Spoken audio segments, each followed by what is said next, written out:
prison for a number of years, and he just stopped doing that. It is just craziness, Yeah, just working with all of. that's a job I would not like to do, to be honest. No, I mean, Tuesday for him was 2 or 3 fight breakups and putting somebody down on the floor and taking them away in restraints, and just now it's Tuesday at breakfast by coffee time. I'm like, man. No, thank you.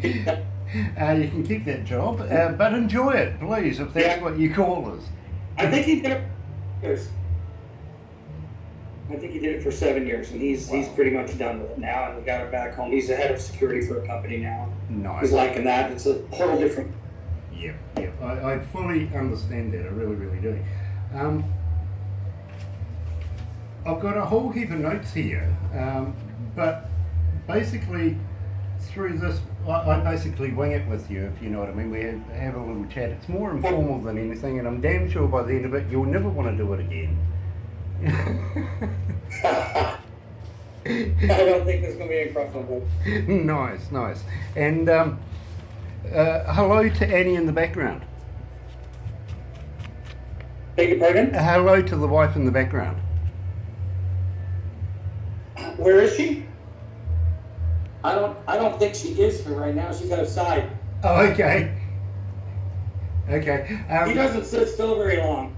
Oh, fair enough. I've got a wife just like that. My wife's a doctor. Okay. So when she's not working, she's out in the garden. She's either growing stuff or flowers or planting. If she's not doing that, she's also a seamstress, and she does quilts, custom quilts. Wow. That's impressive. Dan, we're just gonna go live to air now, so I'll be right with you, right?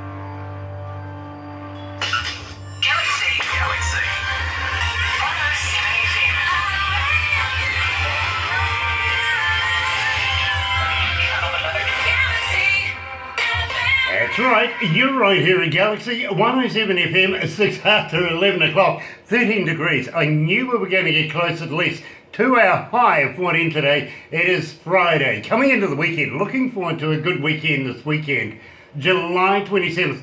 And catching up with a good friend of ours, Dan Washburn, coming out, of course, from Ontario, Canada. And Dan, I do apologise, we were supposed to catch up a couple of weeks ago, but something happened in the mix there, and finally, very, very nice to meet you. Nice to meet you, Grant. Glad to be here, man. You know, I really got to formally thank young Pinky for putting us onto you, because believe me, when we first heard your music, we thought this is a winner. We got to get Dan online here to have a quick chat. So thank you, Pinky, for doing that, and keep them rolling. Keep them. She's passed on quite a few talented people to us. So it absolutely amazes me that they keep rolling out of Pinky, because I'm sure they hear that they don't want to ever do this interview ever again, but she keeps throwing people at us. Well, Pinky's the bomb. I love Pinky. She's doing a good job for me. Brought her on board a few months ago, take care of all the social media stuff for me, so I can just keep my focus on, being a dad and a husband, and writing songs and singing, which is, what I want to do. And she's done a great job, and then she, of course, referred me to you guys, and so I'm really glad of that. Yeah, absolutely, and we're very, very honoured to make your acquaintance and to be playing your music here at Galaxy. And believe me, we put you in a number of shows, and we get a huge response every time we play one of your songs, to be very honest with you. We get inundated with requests for your music, and so we only thought it fitting that we actually put one of these interviews together for you. Now, at the same time, I want to talk to you about We Were Almost Love. Tell me about that. Where did the lyrics come from? Well, 2 years ago, I decided that I wanted to get down to Nashville and do some writing. You're on holidays, so I booked a write with a fellow named Kim Tribble. Kim is kind of Nashville royalty. He's got a lot of platinum and gold on his wall. Nice man. Guys like, he's worked with Colin Ray, Shania Twain, I think, David Lee Murphy, Jason Aldean. He's worked with, like, you just named the artist, and he's got stuff in there, you know. Good writer, good guy. We sat down, we just met, and I told him he had an idea, and it didn't quite strike my fancy. And I told him about this idea I had about an idea where a couple, they didn't make it. They were close. They were right on the edge of the real, of sealing the deal, you know. But whatever happened, life just directions for each of them pulled them apart. And I'm explaining this to him, and he looks at me and he goes, "We were almost loved." I said, "Yeah, exactly like that." And he goes, "No, we were almost loved." And I looked at him, and I know my eyes lit up, my jaw must have hit the floor, and I went, "Oh yeah, that's it." And we wrote it. I think we were done in about 3.5 hours, and that's the story. Well, you know something, I speak to a lot of bands and have done over the years, and I seem to find that the gems in life can be written in 5 minutes, if you know what I mean. It's just that very, very catchy thing that you come up with in your head, yeah, even on a McDonald's napkin, if you know what I mean, and can turn into be one of the best songs ever. Yeah, you can write. I've had songs come through, and fast as I can write them down, you know, they were down. And I woke up a while ago with a melody last fall, and it's like 6:30 in the morning, and my wife's just getting up. She's off to work early. She's an early riser, and we all are. And I got up, had a coffee with her, and I just got into the typing, leaned over and grabbed this guitar sitting beside me, and grabbed that thing, and there I am at 6:30. I was just chunking it through, and she just smiles, and she just lets me do my thing, and gives me a kiss goodbye. I walked her out to the car. I get back, chunking away at it. Stop, got my son up, but I mean, as fast as I can get it down, the song almost wrote itself, and it's doing well. We've got it at a couple of big places down in Nashville, looking for a home with a couple of American singers that are interested. So. Very, very cool. And you know something, I got to give props to your wife too.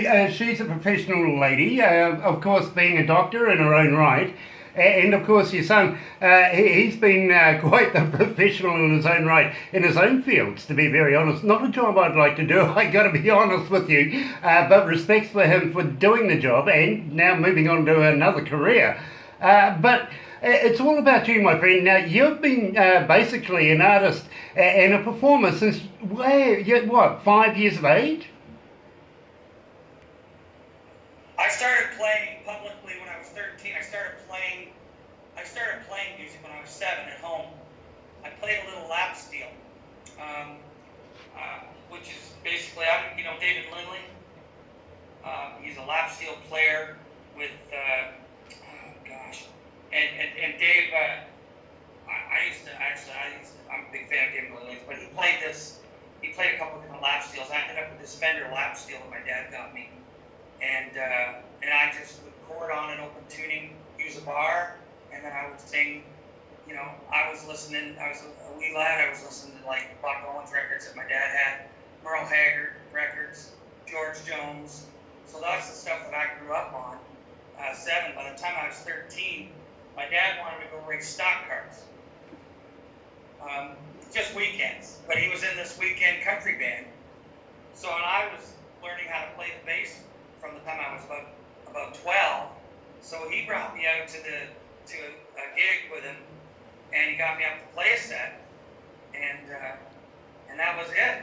He went stock car racing, and I stayed with the band. Well, that's one way of getting into the band, I gotta be honest with you. Barbara's very, very interested in car racing. Her son is actually a former New Zealand champion. His name is Anton, and he's been racing all of his life. Of course, Barbara's ex-husband used to race as well, and now the enflow of that is their kids are now picking up the sport as well and picking up trophies and getting New Zealand recognition. So believe me, when you start talking about car racing, Barbara picks her ears up. I love it. I was in the pictures with my dad. When I wasn't there playing music, I would be down there at the racetrack. My job was fuel, tires, and windshield. Yeah, absolutely. I can relate to that. I can relate to that. And believe me, I think top fuel is actually in Barbara's blood. I think she bleeds that stuff, to be quite honest. No, this was just, we had a 3rd-mile dirt track. It's more fun than ought to be allowed legally, but man, we had a lot of fun doing that. My dad did that a number of years. He won a bunch of trophies. He was good at it. Yeah, absolutely. And believe me, her son Anton has said pretty much the same thing to me. He says, you can't have any more fun with your pants on. That's right. So I agree with you. Absolutely brilliant. So right now, you're in the heat of summer right now. Have you got any festivals on? Have I got any what, Brent? Any festivals on at the moment? Are you appearing in any gigs over the next couple of months? Yeah. No, I haven't been doing any of that festivals, to be honest. I'm published in Nashville now. So what that means is there's a lot of songwriting going on. I got a good publisher in Scott Pascal down there. And I'm home, and I'm usually working on tracks I recorded a couple of weeks earlier. So like I'm about every 5-6 weeks I'm in Nashville for a week to week and a half, and I write, and we'll come back with 5 or 6 songs, and I'll record them up here. Some of them I record them down there, and then I'll bring them back here. I'll live with it. Going to do the vocals over the next few weeks, and then it just repeats itself. So that cycle's really busy right now. A lot of good writing coming out. I'm writing with some amazing people. We're working on a tour of Europe actually coming up, and we're looking at going over to Europe and doing a songwriters tour with 3 Americans, myself, and a good Dutchman. Oh, you got to throw in a good Dutchman. Come on. I can understand that ploy straight away. Just one question though. Have you ever met a guy in Nashville called Steve Baker? Dave Baker? Steve. Steve, no, I haven't. Okay, I must recommend that you hook up with this guy. He's with Visual Image Marketing now. He gets all the videos and everything into all the cool places, including all the cruise ships, the hard rocks, everything like that. And he gives us a huge amount of talent passed on to us, and we do put that through to the board. I got to let you know, by the way, Dan, that when we get interviewees in, it is a bit of a process. You see, we get about 30 to 50 bands a day wanting to do exactly what we're doing right now with promoting your music, promoting the artist, putting you into shows, and also making you a feature artist, all that sort of stuff. And out of that, over the week, we may end up with 3 bands that we do an interview with. So it's very tight. We only play the good stuff. That's why we've got you today, to be very honest, and have been playing you for some time. Now, at the same time, it goes from Barbara to an engineer. They argue the point left, right and centre, and then it goes to a board. They approve it, and then finally it goes back to Barbara and then to me. So we all take a process in getting an interview involved, if you know what I mean. Absolutely, we have currently just over, I'll just have a quick look actually, just to be sure of this. Yes, 6,588,000. So we like to keep our image up with the play, if you know what I mean. So that's why we go through such a process. And sometimes we feel, we're sorry we can't make it, but unfortunately you didn't quite make it this time around. Maybe keep informed and we'll get you there sooner or later. But sometimes, like yourself, it's a shoo-in. It's a no-brainer. You straight away, and I've got to be honest with you, I was introduced to the song If a Little Bit, if you know what I mean. That's the one that sunk it for me straight away. I said, yes, got to have this guy. Which one? A Little Bit's good. Oh, if a little bit's good, a whole lot's better. Yeah, absolutely. That was the one that was introduced to me. And Barbara's coming to me beaming saying, you're going to love this. And I went, oh, yeah, okay, yeah, because I hear it every day. But this one stopped me in my tracks and said, yes, we got to do this one. So, and unbeknownst to me at the time, you were connected with Pinky Sims as well. So anybody that Pinky sends through to us gets a consideration straight away, if you know what I mean, because she only sends us good stuff. Steve Baker is the same kind of person, if you know what I mean, and very, very influential in Music City. I'll definitely look him up. I tell you what I'll do is I'll get Barbara to send you the details of Steve, because he too is an absolute gem to have as a friend with you, if you know what I mean. He can actually make doors open that normally don't actually open. No worries, that'd be great. I'm most appreciative to be here, Grant. I'll tell you, Barbara. I'm very happy to be here, and I mean, you know, you just told me like just the better part of 7 million or 6.5 million people. I mean, that's, you guys are doing a lot of things right to have that going on. Yeah, absolutely, my friend. I got to be honest with you. I don't know how it's happened, to be very honest. We were happy to have 10 people, to be very straight up with you, and that was on FM. When we went to the internet, it's just grown exponentially over the period of about 4 years, and I think a big part of it too is doing these interviews with indie bands and future, what we kind of think is future legends in the making. And they tell their friends. It just happens that way. That's awesome the way that happens, you know. And I mean, obviously, it's, you know, kudos to you guys. You like I said, you got to be doing some things right. You're playing music that people are enjoying and want to hear. You're making it fun. I mean, I listened to you online a couple of times, and I went, yeah, this is going to be fun. This guy's going to be a lot of fun.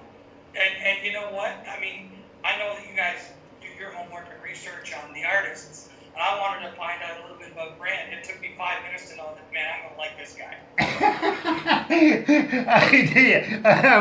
I recommend a good doctor now. I think I know one as well. She's not too far away from where you can find her. Yeah, if I can find her. I don't know where my wife is. My wife's around here so much. She doesn't sit still long enough to figure out what she's doing. Absolutely, I know. I've got a wife just like that too. We had a lot of rain this week, which was way overdue. We really needed, but she's been chomping to get out in the gardens and get some of that tidied up and cleaned up. I bought a boat last weekend, just a little 12-foot with a little engine, a little 10-horse on it, and been trying to get out with my son. I got a 12-year-old, our youngest. And we're trying to get out in the river and get fishing, and it's been raining every day, so. Isn't that always the way? It really does happen that way. The only thing I can recommend with a little boat, please always life jackets. Oh yeah. We are surrounded by water here in New Zealand, and we are big participants in water sports and stuff. You would be absolutely shocked how many people drown here in New Zealand. It is just crazy. It really is. So safety first. Yeah, absolutely. We've got 3 brand new life jackets for the whole family. So for the 3 of us here. Nice. And we wear. And Noah swims. My 12-year-old swims like a fish. I mean, he's going on his what they call Star 3 or so Star Level 3 to be a lifeguard at some point in another 3 or 4 years. So he swims really. I still wear them. I got to be honest with you. You know, once upon a time, we used to have pools and everything in schools where we used to teach our students, our kids, how to work with water. But the government seemed to cheat that out and started closing down all the pools in the schools and having to have parents literally go to public pools and stuff like that. Most of them don't bother. You know what I mean? And then they go and buy a little tinny and want to go out and do a bit of fishing. Before you know it, they're in stress. Yeah, but that's too bad. It's kind of the since we hit the last 20 years, everybody's tightening up the budgets, right? Exactly. And they're pulling money out.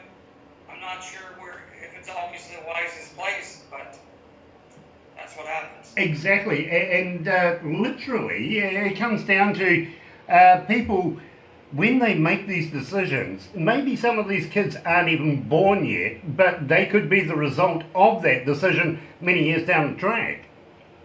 Right. You know? Yeah. I just made the effort to get Noah into swimming at the YMCA, the local family Y in Belleville, not far from where we live, and took him faithfully every week for the last 5 years. Absolutely brilliant. And that may save his life one day when he's out at the beach or something like that, or down at the river, just knowing how to be able to do that. You don't know. It's funny how you hear stories, or maybe somebody else's kid's life that he intervenes in. And if he does, you don't know. So, but I just knew that I wanted him to swim better than I did, which I was not a good swimmer. I'm still not. I could do a couple of lengths if I had to. He can just sit there and seemingly effortlessly float all day. I just see water in the water. It's amazing. I get that. I really, really do. And I myself, I was brought up around beaches and stuff like that, so I used to do a lot of surfing. Hold on a sec. Take that out. Stop that. Right. Sorry about that. Little technical thing happening there. Oh, it's doing it. Never mind. We'll put up with it. Anyway, I was brought up around beaches and stuff, so I used to do a lot of surfing from a very, very young age, if you know what I mean. So we know about... Yes. Don't you? I'm sorry? You have waves down there. Yeah, we do. And some of them can be anything up to 18 to 22 foot breakers, if you know what I mean. So they're really fun to play with. Yeah, no, you go ahead. I'll go to the stock car. Fair enough, dude, fair enough. And I'll talk about some other stuff that we do here in New Zealand a little later down the track. But I really want to move on and talk about some nights. Now, where did the lyrics of this come from? Where did you get it recorded? And who was your producer? Well, the producer part's easy. That's me. So now I had that one I recorded in Nashville. My band, the band that I use in Nashville, is the same guys I've been using for just over 2 years now. And you've heard of Garth Brooks, I'm sure. Garth's guitar player, Chris Musinger, has been playing with Garth for well over 30 years now. Chris is a wonderful man, and we were acquaintances kind of on Facebook, and I contacted him there about 2.5 years ago, or just over 2 years ago, told him what I wanted to do, and we put a team together of players, and great players. I mean, at that level. And we've just kept everybody on the roster, pretty much. And so with a good team like that, I've got to be honest, it's not rocket science to produce these guys. You can give them some very loose direction, like something like this, or I really want you to do this, or what about? So, and they get to play and hear a lot of songs. The whole team, they've all played on lots of hit records. I mean, we couldn't even stack them in a big room between them. I mean, just that many. And when I sat down to write the song, I got again hooked up with Kim Tribble. And this was, let me see, 2 years ago, or just over a year ago. And he brought a guy in that he knew, Jamie Bruce. And I hadn't met Jamie before. But when we wrote this, the first song we wrote together was called Miles on a Rocket Chair. I'm not sure if I've sent that down here or not, but I need to. And that was a lot of fun. And so then, fast forward to next couple sessions down, we got together again, and it was the same trio. The three of us got together, just the way it worked out. And we were talking about different ideas. And you kind of go around, Dan says something, Kim says something, Jamie, we all So we did that a couple of times, and Jamie got talking about, this time, and where things just, you ever had those nights where everything felt right? You meet this person, and I said, yeah, I've had that before. I said, it was a long time ago, but I was saying a lot, but I do remember it. It's like, you're just thinking like, man, that's just amazing. It was an amazing night, but he was talking about it was so amazing that he ever wished he could forget it. And so we just tweaked on that hard, and we all brought our own personal experiences being musicians and out on the road and back in our single days, and then we started writing this song, and I was talking about Memphis earlier in the day because I was heading that way after this write, and so Memphis ended up getting brought up in the song, and one of the lines that I had, and Jamie said that's the perfect line for that spot. He said it's exactly that kind of area that happens, that happened to me. So we just sat down there and wrote about it. It's kind of like the guy, the singer, is like, I wish I could forget it, but he can't. Well, with a build-up like that, I couldn't put it any better. To be quite honest, here is, of course, Dan Washburn and Some Nights.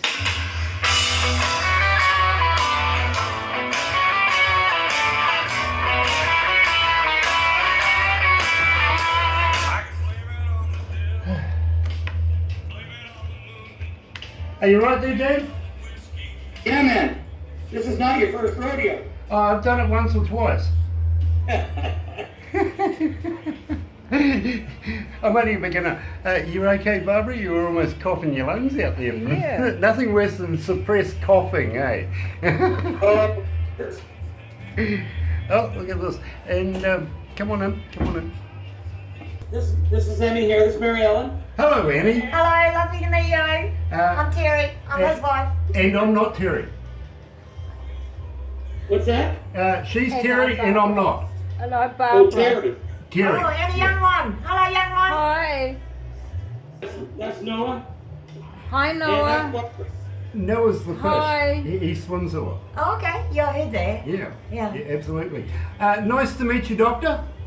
This Yes. is the doctor. Yeah. We're going to talk to your husband very, very shortly about maybe doing a few gigs for us down under. Do you feel like a holiday? Oh, sure. Anything for a holiday. Nice. Well, we Why got it on not? the plan, believe me, because if the stats are anything to go by, and believe me, the statistician's right here, I think it warrants it. So we'll discuss it with Dan Sure. coming right up, actually. Right, I've got to go. All right. Okay. Okay, I'll see you soon. For sure. Okay, bye.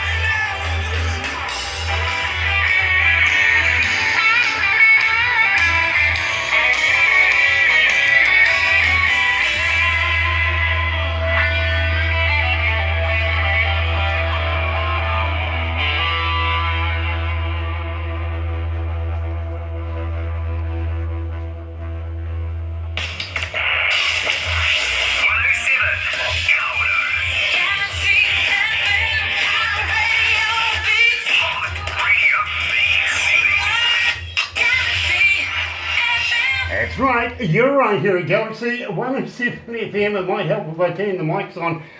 Being too busy playing with your phone, I forgot to turn the mic on. Sorry about that, guys.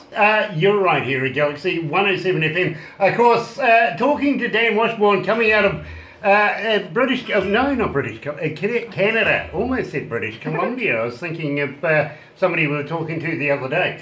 And Dan, I do apologise for not catching up with you sooner with an interview that we were supposed to put together a couple of weeks ago. I think about 2 weeks ago, something like that.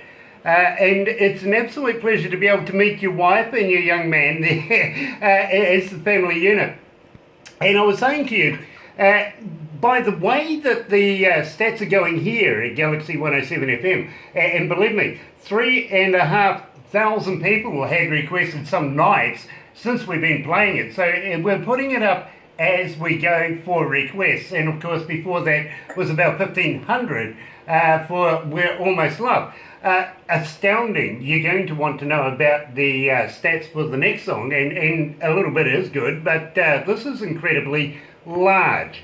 But before we get on to that, I was talking to you about the feasibility. Now, maybe it might be a great idea to be able to bring you down here, down under, and do a couple of shows. Would you be up for it?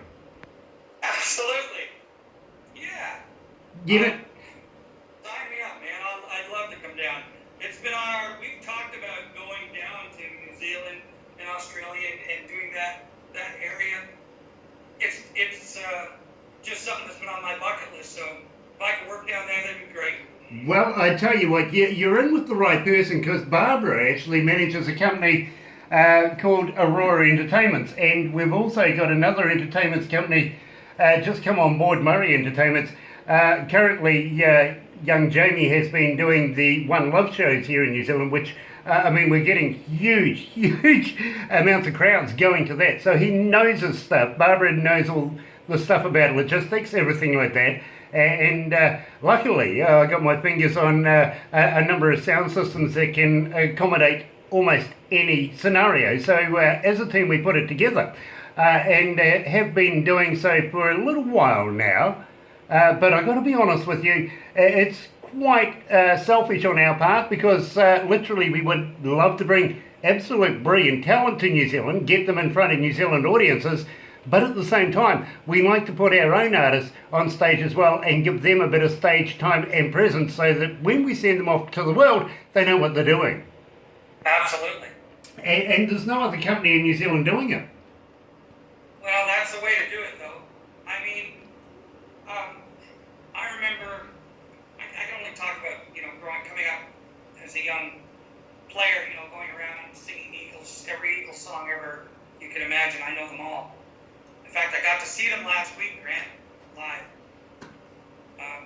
So that was a big deal. But anyway, I was making a good living at singing like Eagles and James Taylor stuff and some of the old rock stuff, Beatles stuff, and you just, at some point, you need to make a break. I started to do some writing, and not too many people in Canada wanted to hear original material. It was very tough, and but I just finally bit the bullet, and my mom was a great supporter. She passed at a very young age, and she left us all a bit of money, all the kids. I was the only one that had to provide, so she said, you're going to go, and you're going into a recording studio, you're going to record your own material, and you're going to get that stuff out on the radio. And so I did that, and then like you're talking about how things can multiply and grow, and it just kind of started to work and take off. I ended up with